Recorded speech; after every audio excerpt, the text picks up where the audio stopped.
Hello there, welcome back to another episode of Strife's Talking Points, where I try and make sense out of this world by talking about the things I see in the news, getting responses from you, the viewership, and helping me go through your comments and kind of understand what's going on. Keep in mind, everything here is my opinion, my take on it, because I'm the one speaking.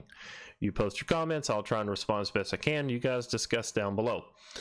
State Senator apologizes after mock Trump assassination photos surface. Photos from a fundraising event for Democratic State Senator in Illinois surfaced over the weekend showing a mock assassination of President Trump, prompting apologies and condemnation. The pictures from a fundraiser for Senator Martin Sandoval were initially posted on Facebook by a woman who attended the event and shows a man pointing a fake gun at someone wearing a Trump mask and a Mexican costume. How strange is that? Donors paid a minimum of $250 to attend Sandoval's golf outing in Winfield, Illinois, located just outside of Chicago. Although he does not appear in the photo of the mock assassination, the 55-year-old Sandoval is seen posing with a man who held the fake gun. It is unclear if Sandoval was aware of the mock assassination. I'm going to go out on a limb here and say Sandoval was not aware of the mock assassination pictures.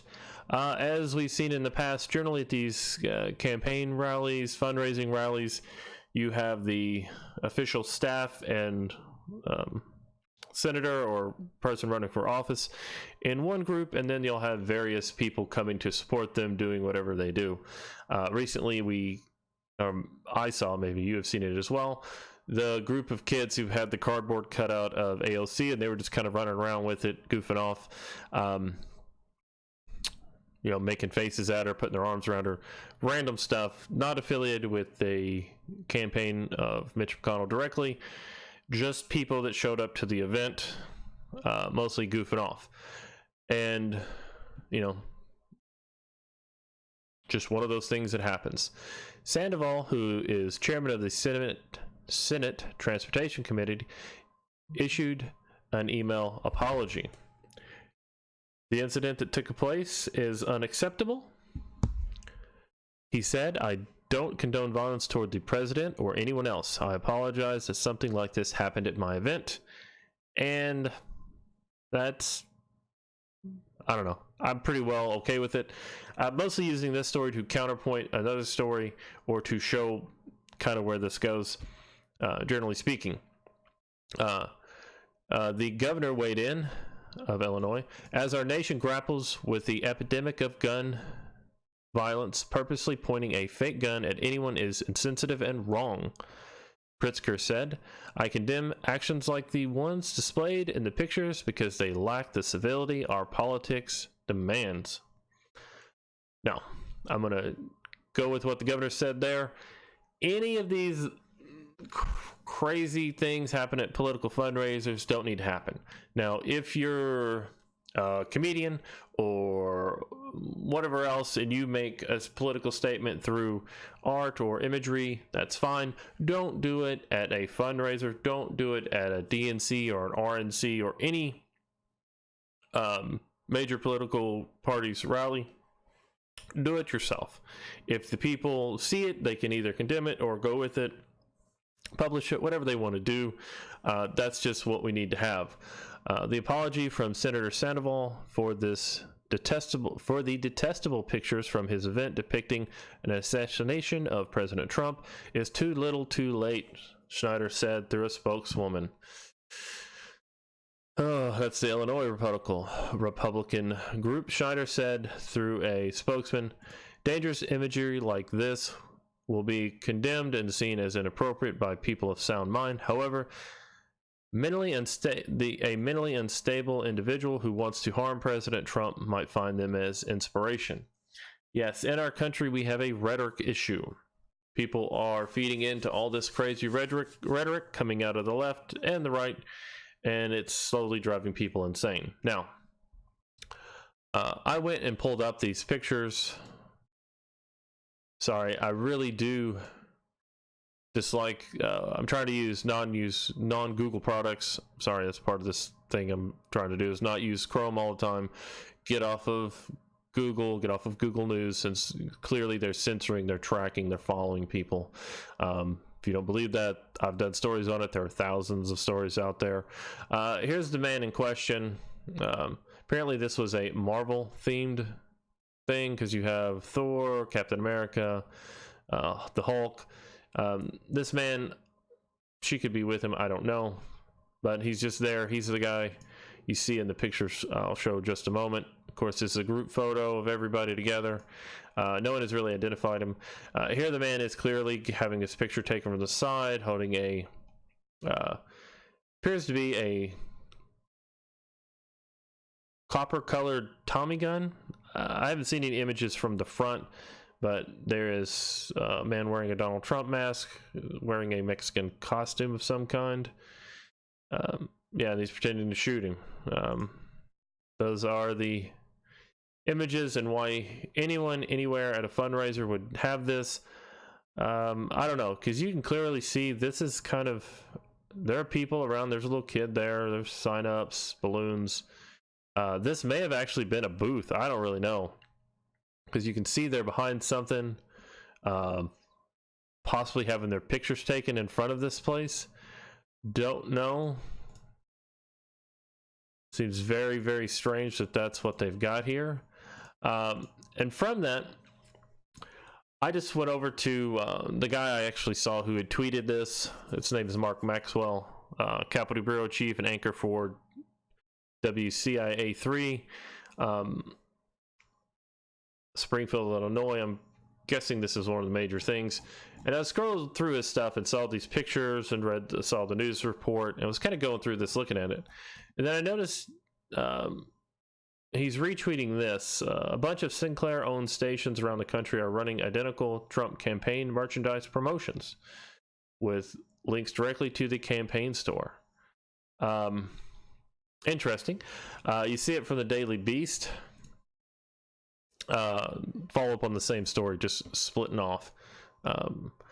Sinclair stations run stories that help sell Trump campaign swag. Local broadcasters posted items on the president's new hat, some linked directly to his campaign's online store.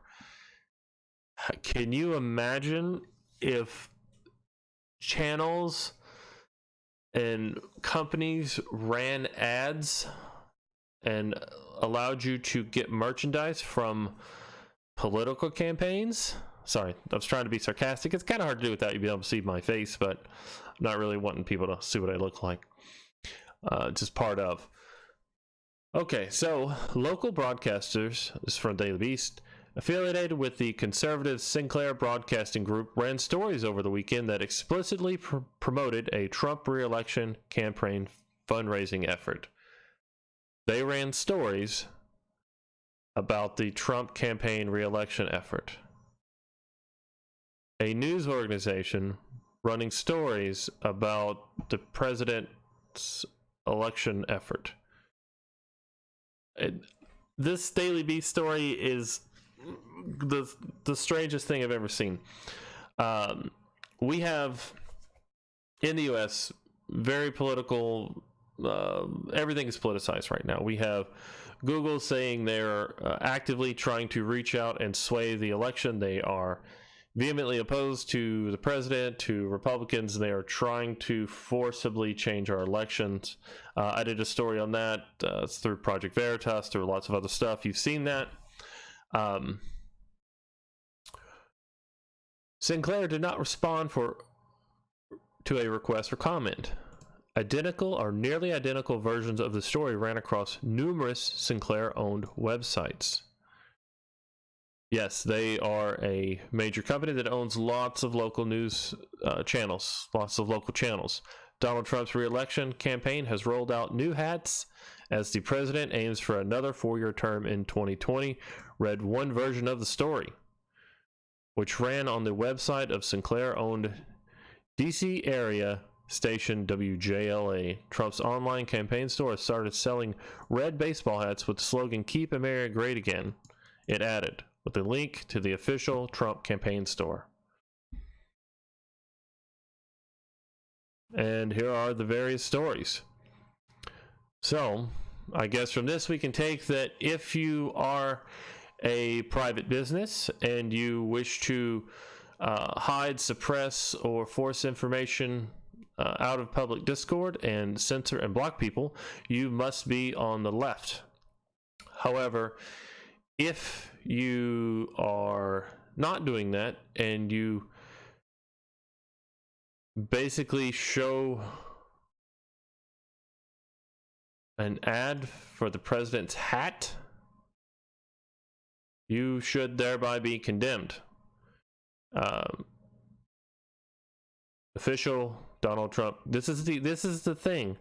Albany, Donald Trump's re-election campaign has rolled out new hats, Trump's online store, with the slogan. That's it. They made this available through most of their locations since they are more conservatively based. And that's the Daily Beast story. Coming from the same guy that was tweeting about, this, also tweets this strange Daily Beast story. Now, if you want politicization, that's a hard word to say, in the US, where do you start? Do you basically say anyone on the right who has something can't do it? Or do you say that the left has to stop? Or, since this is a story about these hats going on sale, Keep America Great, as opposed to the old Make America Great Again hats, I actually think it is worthy of a small news story. A story saying, hey, look, the president's slogan's changed, which everyone knew it would. I've heard his 2020 campaign would be Keep America Great in 2017. I heard it. It was out there. It was one of those things that everybody knew it was going to happen. If President Trump ran for re-election, he was going to have Keep America Great Again as the hat, not Make America Great Again. Knew it. Doesn't seem like a massive thing, but now you have a Daily Beast write a trash article going after, condemn for it. In June, a number of ABC owned and operations featured stories on their website that directed visitors to sign a Trump birthday card. The card was actually a Trump campaign list building effort. How terrible. Could you imagine if social media posts were out there trying to get you to fill out so they could have your name and figure out who you represented? Yeah, no. Daily Beast, this article is trash. I don't like it. I wanted to go through the one story, but there's not a lot on it. As far as the senator goes, in these images, what I really want to know and would like to see is this a booth at the rally? He looks like he's standing there, as you can see it for the edge of this picture. Booze, balloons, people signing up, little kids out there. You can clearly see there's a tent right here. Is this an actual photo booth where people are taking pictures with the Mexican president and this guy just happened to bring the fake gun? Kind of matches his glasses. Or not. I'm going to look for more of this and may redo the whole thing if I find images on that. But other than that, thank you all for listening. Have a great day and let me know what you guys think.